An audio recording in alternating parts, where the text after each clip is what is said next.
Hi, everyone. Welcome to Monitor's podcast. I'm Rita Garwood, Editor-in-Chief of Monitor.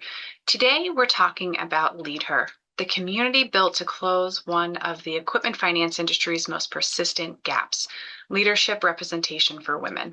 Today's guests were behind LeadHER's creation from day one. Lisa Rafter is publisher and CEO of Monitor, founder and CEO of Stripe's leadership program, and founder and creator of LeadHER. Alongside her is Lori Frasier, founder and principal of Bright Path Workforce Solutions and architect and co-lead of LeadHER. Today, we'll talk about what sparked LeadHER, what happened when the summit brought women in the industry together for honest, unfiltered conversation, and why Lisa and Lori built LeadHER to be an ongoing community rather than a single event. Before we jump into the podcast today, I want to take a moment to recognize today's podcast sponsor, LeadHER. LeadHER isn't just a moment in time. It's an ongoing investment in women's leadership in equipment finance. And that continues on September 10th, 2026 at 1:00 p.m. Eastern Time with the next LeadHER Learning Series session, Beyond Balance, Building Sustainable Success at Work and Beyond. Lori Frasier will be joined by Jen Martin, SVP and Chief Strategy Officer at LTI Technology Solutions, and Gina Rigsby, Head of Commercial Operations at DLL, for a highly interactive 2-hour virtual experience. This isn't a session where you'll log in and listen.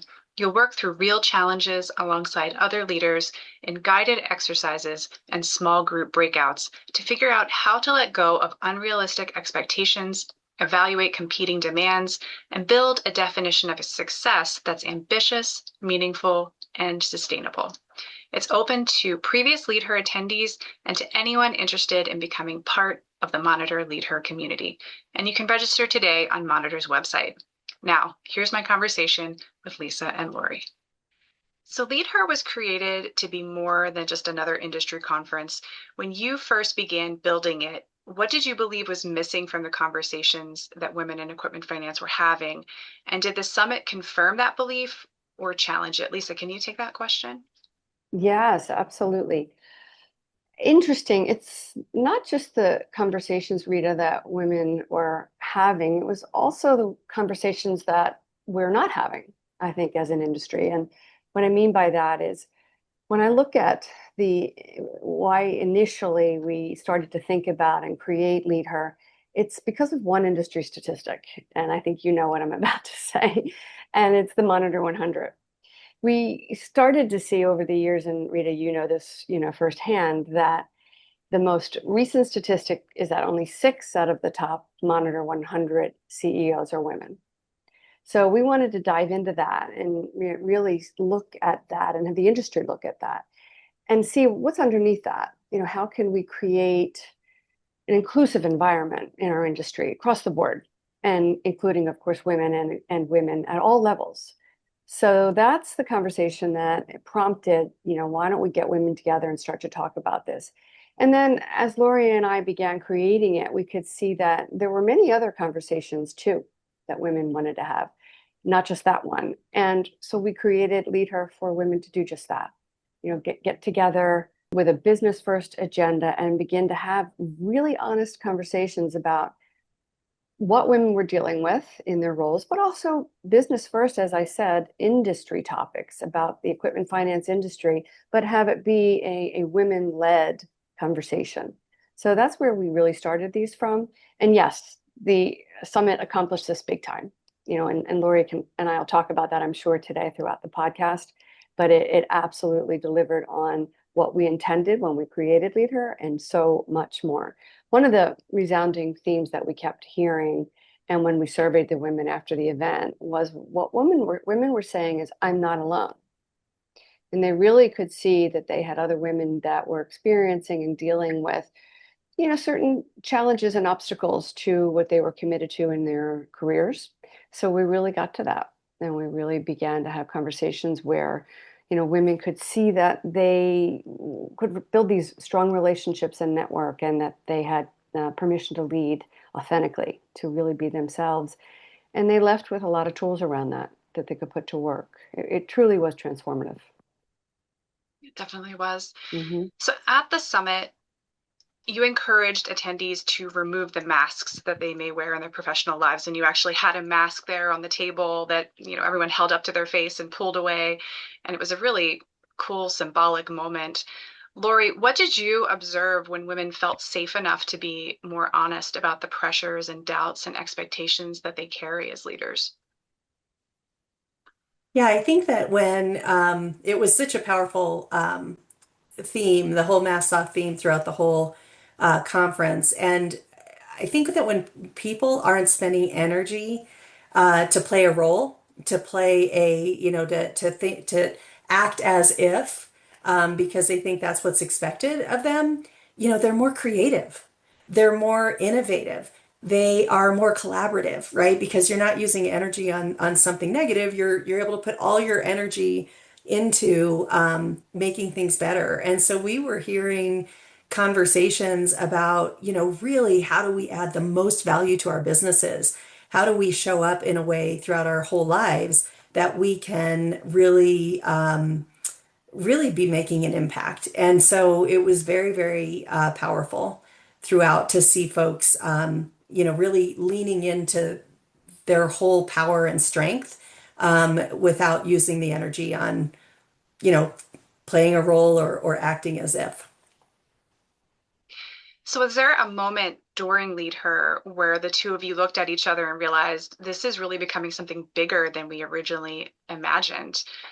What was that moment and what happened? Lisa, do you want to take that one first, and then Lori will go to you? Yeah, well, for me, it was what Lori just talked about. It was for sure, the masks off. And I literally think we did look at each other, Lori, because when the women took the masks down, and well, first when they had them up, and we looked around the room, and if you see some photographs on LinkedIn, it's pretty remarkable to see, 200 plus women with these masks up. And then when they took them down, and I really believe at that moment, the women got, okay, this is for real. This is happening. Yeah, and for me, I opened after the mass off ceremony or whatever. Hmm. I actually had my keynote was opening the conference, and so I was still a little nervous during the masks off because I had that coming. And but once I was done with that, and we were into the first workshop session, there was another moment where folks were sitting at their mentor circle tables and they were starting to talk about limited cognitive frames and the things that we do to ourselves to limit ourselves and to limit, again, bringing our whole selves to whatever the situation is, whether that's work or your life. And there was a moment where one of the women in the audience stood up and had, somebody brought her the microphone and she said, well, she said, I'm realizing that I even dressed in a way today and I dress in a way at work that it is kind of a mask because I don't think it'll be accepted. She goes, but right now, for all of you guys, I am taking off this sweater. And she had these beautiful sleeves of tattoos on her arms that, they're personal and they say who she is, and that's who she really is.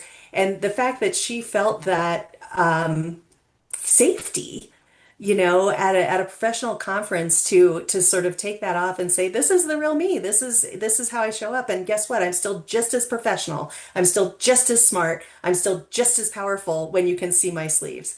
And for me, Lisa and I looked at each other and I was like, wow. And what was cool is the whole audience erupted in spontaneous applause and hooting and hollering. And it was just this moment of chills where I was like, wow, I think we did something pretty cool here. Definitely. That was such a Hmm. powerful moment. I remember that well.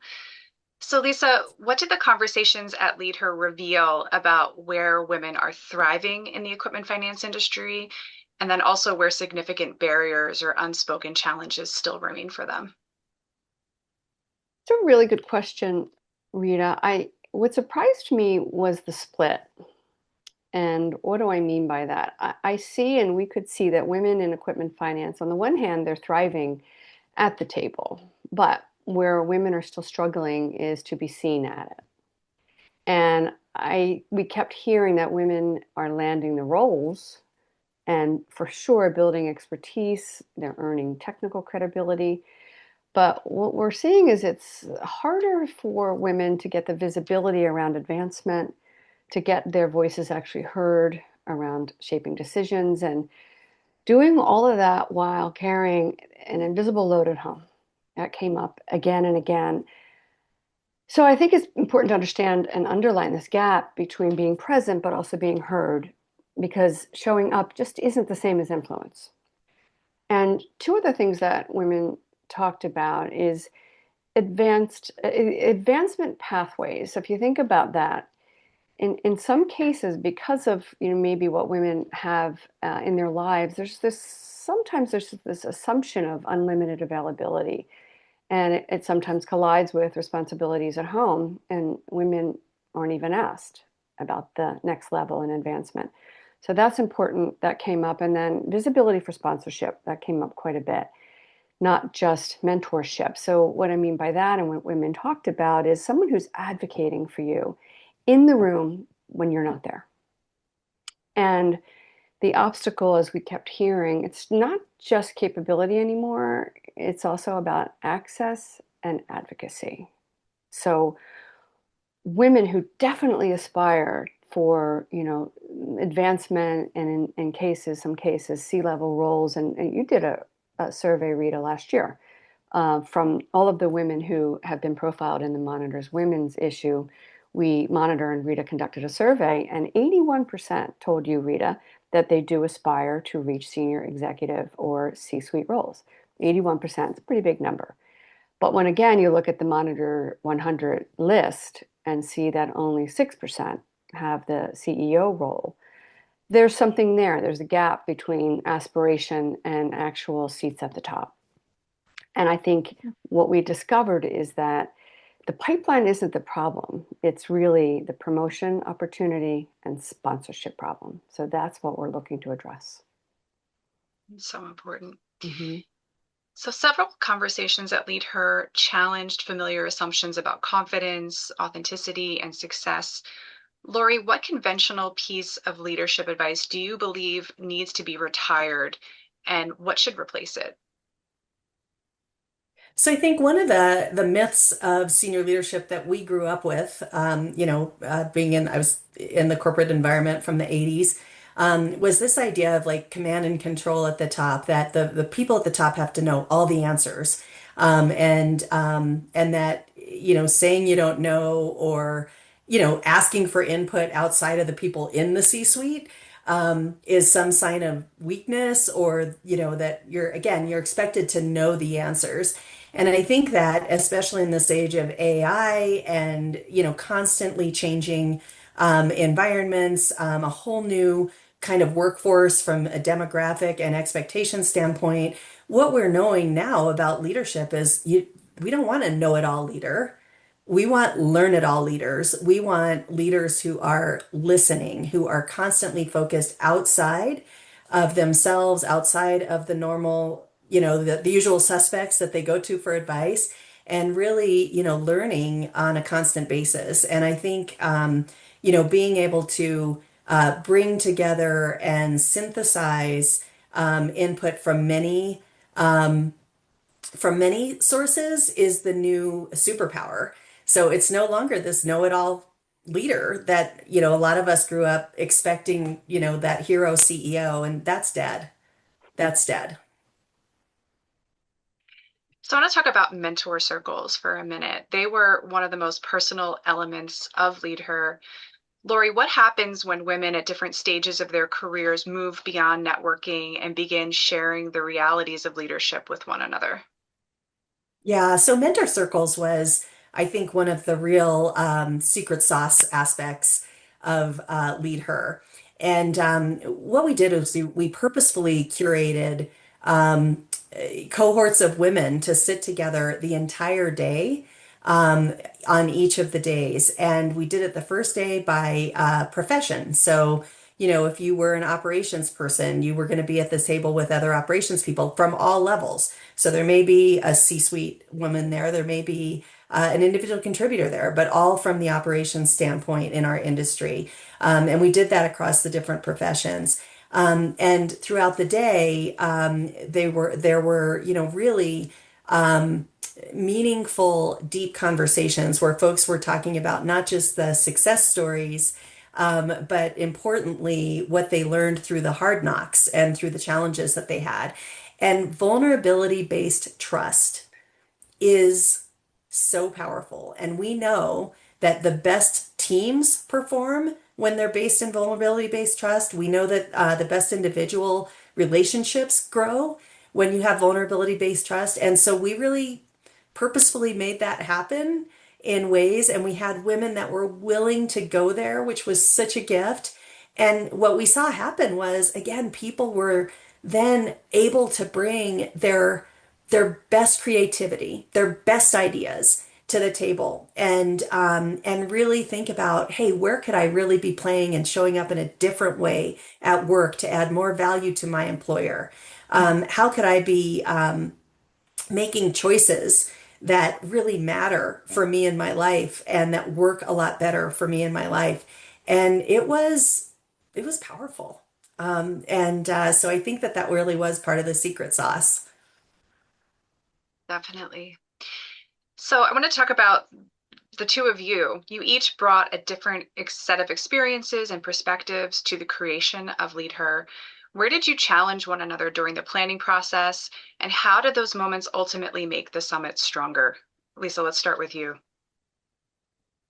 Yeah, well, I mean, I think speaking of secret sauce, Lori, I think part of the secret sauce was our partnership and what we were able to create together. And that started literally from the word go. And I mean, the alignment that Lori and I had from the very, very beginning was pretty magical. And it continued and still does to this day from what we saw, what we wanted to create together, how we communicated. So I would say, I mean, mostly, Lori, we were aligned. There was this alignment all the time. One of us would have an idea or an approach, the other one would build on it, and that kept going back and forth. I think where we ended up challenging each other, and I'll be curious what you see, Lori, is we just wanted to make sure we would tie back what we were doing to our overall commitment and what we wanted the outcome of LeadHER to be. So we had this tagline that we created early on, which was, we called it LeadHER Women's Summit, and it was redefine the possible, unlearning limits, unlocking leadership. So we just kept making sure that every speaker, every keynote, all the facilitators, even the timing of each tied back to that. So that's where we would challenge each other. But truly, at the end of the day, there was mostly alignment. Yeah, yeah. And I think, really, when you just look at our backgrounds, I think that it was a great match in terms of being able to bring different things to the conversation. Lisa brings this entrepreneurial spirit. She's been so deep in the industry and at the very senior levels, kind of knows everybody. Lisa's not afraid to pick up the phone and ask people why they're not doing something.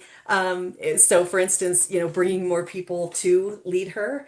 And then, my deep corporate background, having been in the C-suite and working in the organizations, and having opportunity or challenges as well, where I wasn't able to have the influence that I wanted. Like, I think those real experiences were coming together in some really powerful ways.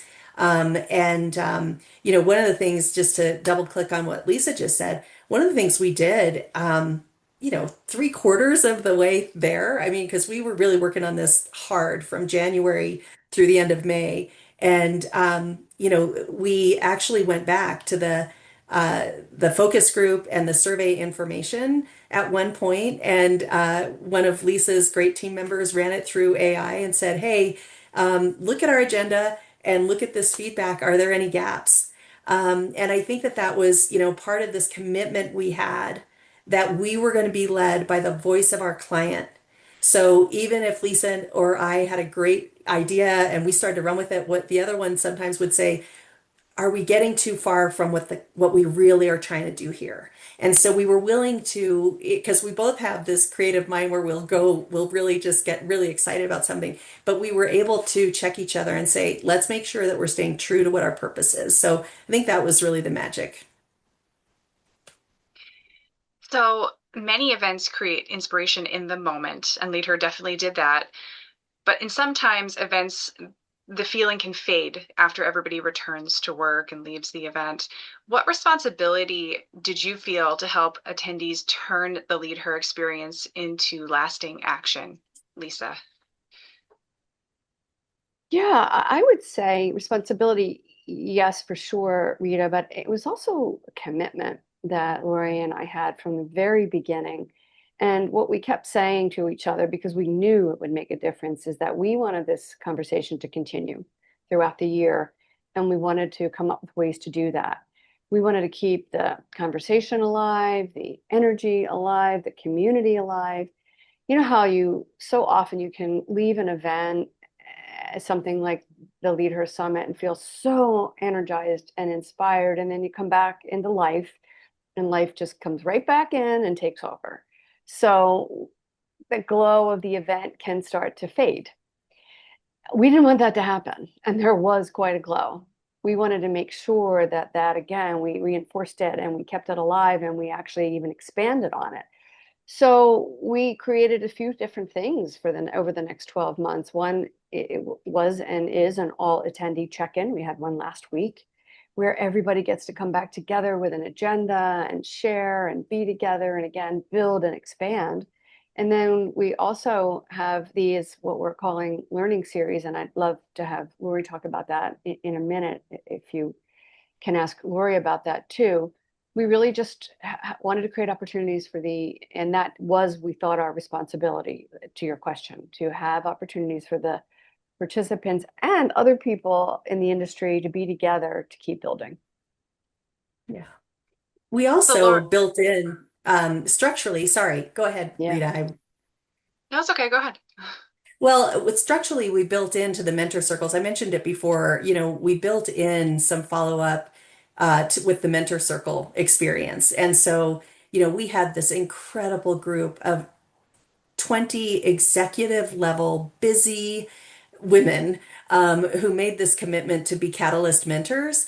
And not only were they the Catalyst mentors during the summit for 2 full days, they were facilitating conversations, they were sharing their own vulnerable moments, but they were so committed that they also agreed to have a follow-up session with their table. And so that's in progress right now. In fact, some of the women have told me that they not only did that with their day two, which was the commitment, but they also did it with their day one. And so there was this structural follow-up that I think people left there knowing, oh, I'm going to be invited to this call with these people that I've been sharing with.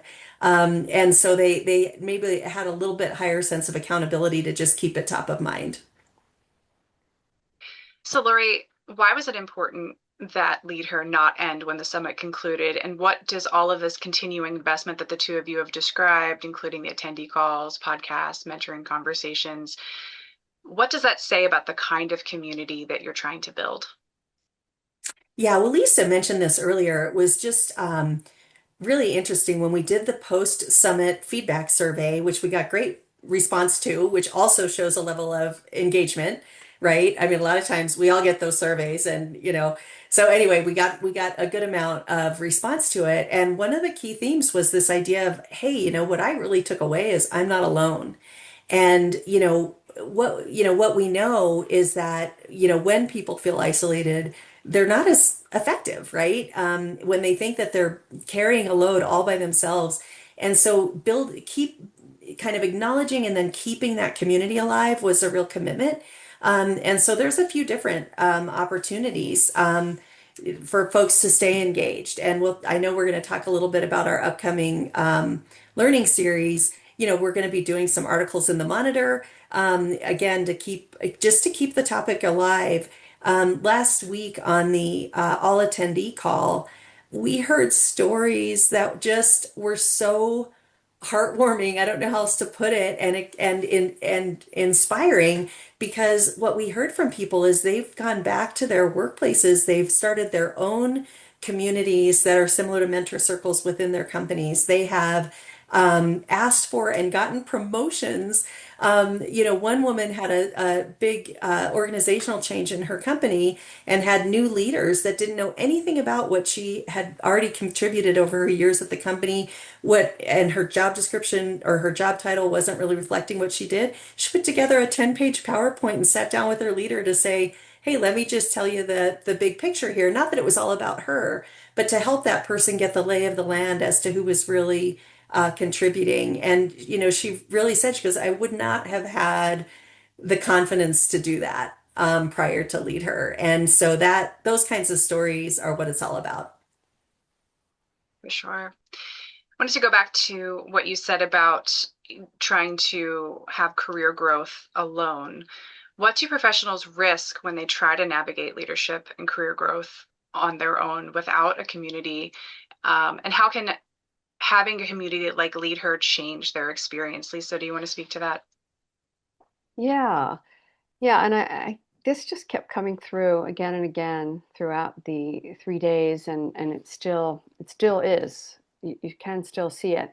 I think when women are alone in leadership, they face a few what I'll say are compounding risks. I think they miss out on sponsorship, right? Not just mentorship, but people spending their own credibility to advocate for them, and that's sometimes behind closed doors. And they don't get access to the unwritten rules of how promotions and how power actually works in their organization. And then the ambiguous moments, being talked over, being passed over, they're hard to read alone. So women either internalize them as a personal failure at times, or we kept hearing this too, they just waste energy second guessing themselves. So I think an ongoing community like LeadHER changes that because it's a recurring, not a one-off opportunity to be together, but it's a recurring opportunity to be together as a community and talk about these things. So when women hear the same story, which kept happening from, let's just say 5 other people, it stops looking like a personal flaw or something that's just happening to me or over here. And it looks like a pattern that you can actually solve. And Lori talked about that a lot, just the women and their agency, our agency. And because at a summit that begins like LeadHER, these relationships build over time, people start sponsoring each other, right? Not just cheering each other on once a year, but they can be there for each other as a community, which really is what we're intending to develop and have already begun to develop. So I think that is, to your question, what a community like LeadHER provides for women as they navigate leadership. So you started hinting at the LeadHER learning series, but we haven't really dove into it yet. That represents the next evolution of the community. How will it build on the conversations that began at the summit while creating an entry point for professionals who were not in the room? Lisa, can you answer that one? Yeah, I'll speak to that for sure. And then I know L'Oreal has some things to say about it as well. I think as we've been talking about, the whole summit gave us this spark, this amazing community of 200 plus women, real conversations about leadership for women. But a single day can't sustain that, like a 1 day event. So the learning series is really designed to keep it going and to take the themes that we heard at LeadHER and that came up organically at the summit and really build on them. And we did hear a lot of themes. So we're going to start with the series that Lori will talk about in a minute. And we're going to take them and build on them and create a rhythm that people can, keep showing up to by attending the series that we're putting together. And I think just as important, we're opening up to women and people, all people, men too. People who weren't in the room with us can attend because a lot of the themes that we're creating are universal. So you don't need to have attended LeadHER to be part of the learning series that we're putting together. And Monitor will be promoting these all over the place so the industry will be able to see what we're creating. And it really is for anyone to attend and to just keep making these powerful conversations accessible to everyone. So, Lori, the first LeadHER Learning Series session challenges the traditional idea of work-life balance. Why do you believe the pursuit of balance can sometimes create more guilt and frustration than clarity or fulfillment. Well, why do I believe it is because I lived it, right? And I think Lisa lived it, and probably you've lived it, Rita. I think that, there's a load that we carry in our culture, I think, as women that goes so far beyond our career, and just the many, many things that we are responsible for, even outside of work.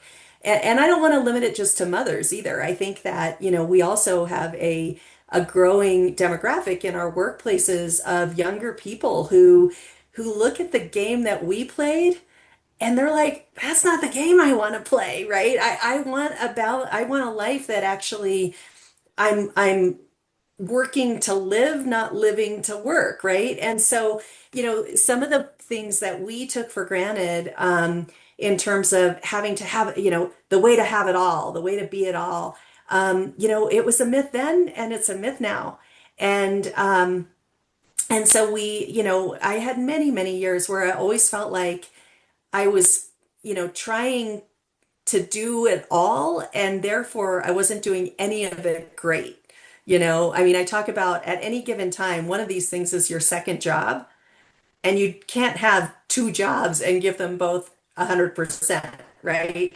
And so, we really want to dispel that and make it a lot more about, Lisa mentioned this, the agency that we do have to make informed choices about where we're spending our time and to not feel like we have to take everything that's coming at us and figure out a way to handle it, but really be a lot more intentional and to lose that guilt because we have these ideas in our head of what it's supposed to look like. And the truth is, it might look like that on Instagram, but it doesn't look like that in real life. And so what'll be great about the learning series is it's not going to be Lori Frasier talking head on your screen. It's going to be, again, a very interactive opportunity to talk with other women, to talk about the challenges and the ways that they're finding success in coming up with what is beyond balance. Like, what does that really mean for me?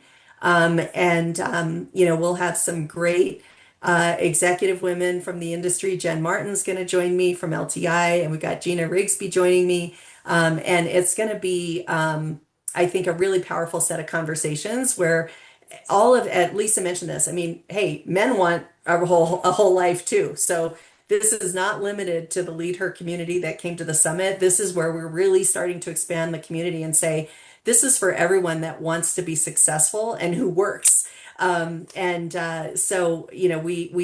heard from women who are saying, hey, can I offer this to my non-leasing counterparts in my company? We're like, yes, this is for everybody. Because we all have a lot to learn from one another about how to make our lives work, not how to, do it all somehow, because that's just a myth. So true. So for someone considering attending the Beyond Balance learning series, how will the session go beyond traditional webinar? You said it's not just going to be a talking head of you up there. What kinds of practical tools or new understandings or permission to make change do you hope participants carry back into their lives and workplaces after attending the session? Yeah, I think that again, it's going to be very interactive, talking with one another about how things work. And, I will be sharing a set of tools that help people sort of make those choices in a way that it's more intentional and proactive instead of just trying to react as life happens to us. And just being a little bit more intentional and purposeful about the way we think about our days, our weeks, sometimes our hours, and how we're spending our time. So last question I have for both of you. As you think about the future of LeadHER, what are you carrying forward from the inaugural summit, and what are you ready to challenge or evolve? And what would you say to someone wondering whether this is a community that they need to be a part of? Lisa, can we start with you? Yeah. Well, for sure, what I'm carrying forward is the energy of that room. I mean, 200 women being honest about things that we often don't say out loud and don't say out loud at work. I mean, that's a non-negotiable, right? Like, it's the whole point of LeadHER. was bringing that honesty and, again, the masks off conversations to lead her. And then what I'm ready to continue to evolve, and we are, as we just talked about for the past few minutes, is the ongoing format. As both Lori and I have just said, a once a year summit can for sure inspire you, but it can't sustain you necessarily. So we really are pushing towards something that's ongoing, and we're going to continue to evolve that and create that. And we really see it as like a rhythm of connection, not just a moment, which it certainly was a moment, but an ongoing connection with the learning series and the mentorship circles and these all attendee calls, all the different pieces we're putting in place. And then as far as your other question, I mean, someone who's wondering, is this for them? I would say, I'd ask myself this question. Are you currently navigating your career alone? And, the honest answer is yes, then this community is for you. This is absolutely a place for you. You don't have to have the answers, all of them for yourself and by yourself, and you shouldn't have to. Lori, anything you Yeah. would add to that? Yeah, absolutely. I mean, one of the things that we heard on the all attendee call last week was that there is a whole group of summit attendees that's growing every day who have their own chat group. Just they're on their phone. They're all on one big chat group, and they are inspiring each other. They are there for each other. They are touching base day to day, right? And that is something that we as women don't do as well as a lot of our male counterparts, is keeping the network going between the events, right? We're just because we're so deferential to the calendar. And because we have this load that we've already talked about, it's so easy to stay heads down and to lose those connections between the next convention or the next event that you're going to go to. And so that is, again, I think that question that you asked was beautiful, Lisa. Are you navigating things alone? And if you are, it is not the best way, right? We need one another. And I think the Lead Her community, I mean, you started with the question, I think, when did you know this was more than an event? This thing is turning into, dare I say it, some kind of movement. And it's a movement toward just giving people community. It's not a movement to change the world. It's a movement to change my experience day to day, right? And help me feel less alone and help me have the tools to be navigating. Life is hard, right? Life with work is hard, and I think that's what this is all about. You don't have to do it alone. And frankly, you won't be as effective for your business or for your family if you're doing it all alone. So here's somewhere you can come. Welcome. It's so true. Well, thank you both for being on the podcast today and sharing about Lead Her. I'm excited to see how it all unfolds. I'm already excited to have been a part of it, and I'm excited to see where it's going. So thank you both for creating this for the industry. Thank you, Truly Rita. our pleasure. My heart's Yes, pleasure. exactly. Thank Labor of you. love. Yep. Definitely. Well, thank you both. Thank you. Thank Bye you. bye.